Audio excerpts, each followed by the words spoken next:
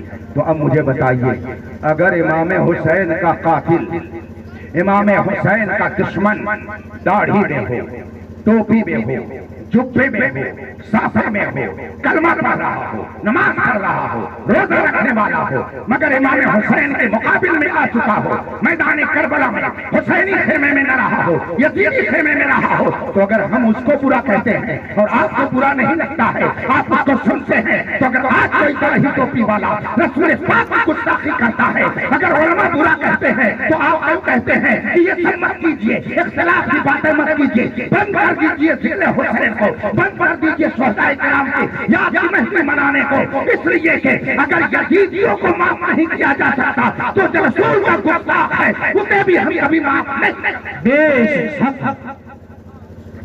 سبحان اللہ۔ یہ واقعہ کربلا بار بار اسی لیے بیان کیا جاتا ہے کہ دونوں طرف داڑھی، مگر ہر داڑھی قابل احترام نہیں، ہر نمازی قابل احترام، تو اگر امام حسین کا دشمن قابل قبول نہیں تو جو رسول پاک کا دشمن ہے وہ بھی قابل قبول نہیں، چاہے داڑھی میں آئے، چاہے ٹوپی میں آئے، چاہے جبے میں آئے، چاہے صافے میں آئے۔ بہت سے لوگ کہتے ہیں مولانا صاحب آپ لوگ تو وہابی دیوبندی کر دیتے ہیں، گڑبڑ ہو جاتا ہے، مگر آپ یہ نہیں کہتے ہیں کہ یزیدی تابعین تھے، وہ دور تابعین تھا، حضرت امام علی مقام صحابی ہیں، اور صحابی کو جو دیکھے ایمان کی حالت میں وہ تابعی ہے، تو ادھر جو مقابل میں آئے تھے وہ سب صحابی کو دیکھ رہے تھے، اور وہ سب غیر مسلم نہیں تھے، سب کلمہ پڑھ رہے تھے، اس میں نہ جانے کتنے تابعی رہے ہوں گے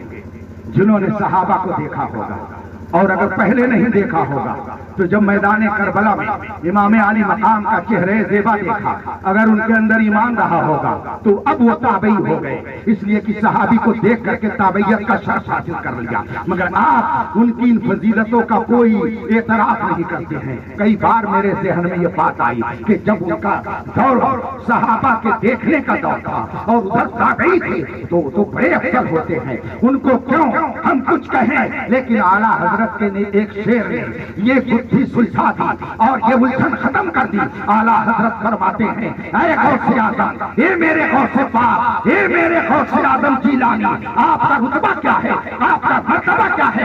ہزاروں تابعی سے تو فضوتر وہ طبقہ مجملاً فاضل ہے یا غوث۔ یہ غوث اعظم ہم جو یہ کہتے ہیں کہ تابعی افضل ہوتے ہیں، اس کا مطلب یہ نہیں ہے کہ ہر فرد افضل ہے، بلکہ اجمالاً اس طبقے کو ہم افضل کہتے ہیں، ورنہ ہزاروں تابعی ایسے ہیں کہ غوث اعظم آپ کا رتبہ ان تابعیوں سے بھی بڑھا۔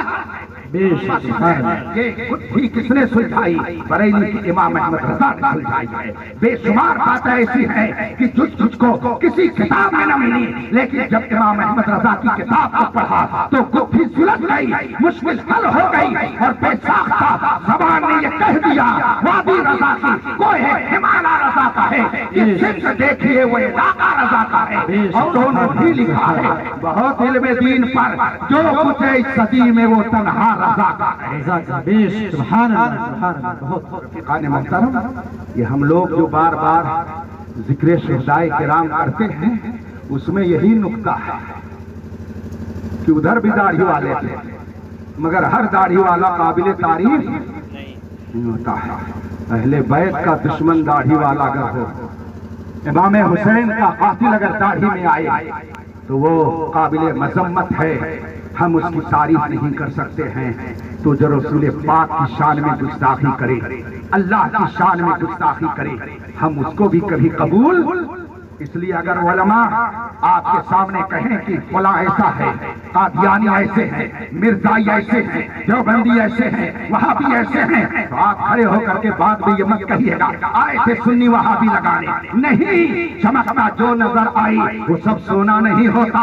اگر دنیا میں رہنا ہے تو کچھ پہچان پیدا کر. جس طریقے سے کلمہ کی رٹ لگا کر کے نہ جانے کتنے لوگ رسول پاک کے دشمن ہو رہے ہیں، اسی طریقے سے یاد رکھیے گا نہ جانے کتنے لوگ یا حسین اور یا علی کہہ کر کے اسلام کے دشمن ہو رہے ہیں. ظاہر سی بات ہے کہ جو یا علی کہے اور کہے علی نبیوں سے افضل ہیں، وہ سب کچھ ہو گیا مگر وہ مسلمان نہیں رہ گیا. اس لیے ایسی بات زبان سے نہ نکالیے گا کہ جس سے آپ کا ایمان خود ہی برباد ہو جائے. ہر افضل کی افضلیت کو تسلیم کرنا ہے، لیکن بس اسی طرح سے جس طرح رسول پاک نے ہمیں درس دیا ہے.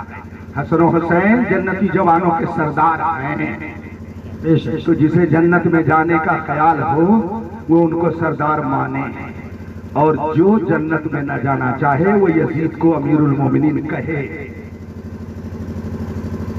آپ کو تعجب نہیں ہونا چاہیے. ہندوستان میں ایک طبقہ ہے جو کہتا ہے کہ یزید امیر المومنین تھے، یزید خلیفۃ المسلمین تھے، حسین کو کیا ضرورت تھی کربلا جانے کی؟ کیوں جا کر کے انہوں نے جنگ کیا؟ یزید برحق خلیفہ تھے. اور ایسے لوگ ایسا نہیں ہے کہ آپ کے علاقے میں نہیں ہیں، آپ کے ڈر سے چھپے رہتے ہیں کہ اگر ہم اپنا ظاہر کر دیں گے عقیدہ کہ ہم یزیدی ہیں تو یہ حسینی ہم کو یہاں رہنے نہیں دیں گے. ورنہ کتابوں میں وہی لکھتے ہیں کہ یزید برحق تھا. جانتے ہیں کہ عوام کتاب کہاں جا کر کے پڑھیں گے؟ عوام کو کیا پتا چلے گا کہ کتاب میں کیا لکھا ہے؟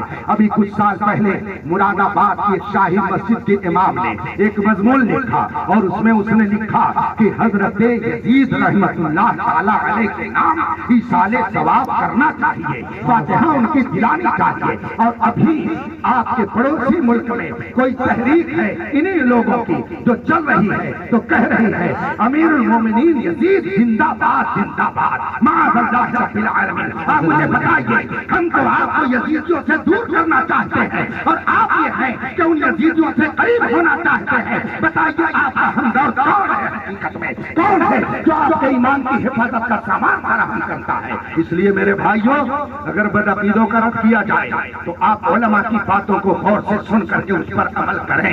آپ حسینی ہیں تو کسی یزیدی سے آپ سمجھوتا نہیں کر سکتے، تو اگر آپ محمدی ہیں تو کسی گستاخ رسول سے سمجھوتا نہیں. حالات لوگ کہتے ہیں بہت خراب ہیں، اب یہ سب نہیں کرنا چاہیے، لیکن جب الیکشن آئے گا تو یہ کہے گا میں فلاں پارٹی ہوں، میں فلاں پارٹی ہوں، میں فلاں پارٹی ہوں. وہ کہے گا ارے وہ تو خان صاحب ہے انہیں ووٹ دے جائے، وہ کہ وہ انصاری صاحب ہے ہم جائے انہیں ووٹ دے، ارے وہ سید صاحب ہے تو ہم جائے انہیں ووٹ دے. تب نئی سمجھ میں بات آتی ہے کہ ان اختلافات کو ہم کیوں جوڑ کرتے ہیں. اس موقع پر جب ایک ہونا چاہیے تو برادری لے کے چلو گے، پارٹی لے کر کے چلو گے، اور جب علماء دین کی بات بتائیں گے تو کہیں گے اختلاف کا زمانہ نہیں ہے. آپ کے اختلاف کا زمانہ ہے، اور علماء جب ایمان اور کفر کی بات بتائیں تو آپ کہتے ہیں اختلاف کا زمانہ نہیں ہے. تجھے کالی گھٹاؤں کا نہیں پہچانا آیا، نشیمن سے دھواں اٹھتا ہے تم کہتے ہو ساون ہے.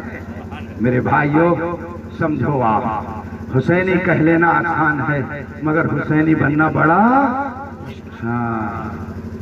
حلوہ خور مجنو کا واقعہ میں اس سے پہلے سنا چکا ہوں یہاں کہ حلوہ خور مجنو تو آپ کو 1000 مل جائیں گے، لیکن جب گوشت دینے کی باری آئے گی تو کوئی مجنو میدان میں نظر نہیں آئے گا. یہ واقعہ سنا چکا ہوں. آپ حسینی بن کے رہیے، اور حسینیت اس زمانے میں مسلک اعلیٰ حضرت کا نام ہے. جو اس کی مخالفت کرتا ہے وہ نہ اعلیٰ حضرت کا کچھ بگاڑتا ہے نہ کسی بزرگ کا کچھ بگاڑ رہا ہے، وہ اپنا ہی بگاڑ رہا ہے، چاہے وہ جس سلسلے کا ہو. اس سے مطلب نہیں ہے. چاہے جس خاندان کا ہو، اس سے مطلب نہیں ہے، چاہے جس درسگاہ کا پڑھا ہوا ہو۔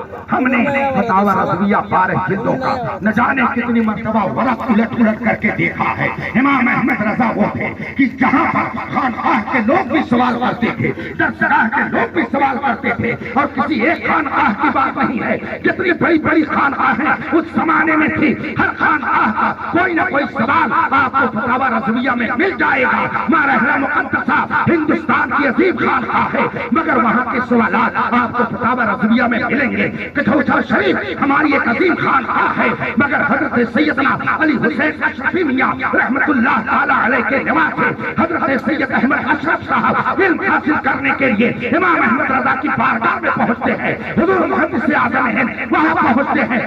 بہار میں، بنگال میں نہ جانے کتنی خانقاہیں، سب نے سوال امام احمد رضا سے کیا ہے۔ فتاوی رضویہ میں پڑھ لیجیے اس کو۔ اس کا مطلب ہے سب کا اعتماد امام احمد رضا پر تھا کہ انہوں نے جو تعلیم دی ہے وہ وہی تعلیم ہے جسے ہم مذہب اہل سنت کہتے ہیں۔ قائم رہیے گا انشاءاللہ، یہاں بھی سرخرو رہیے گا اور وہاں بھی سرخرو رہیے گا۔ وآخر دعوانا ان الحمدللہ رب العالمین۔ السلام علیکم۔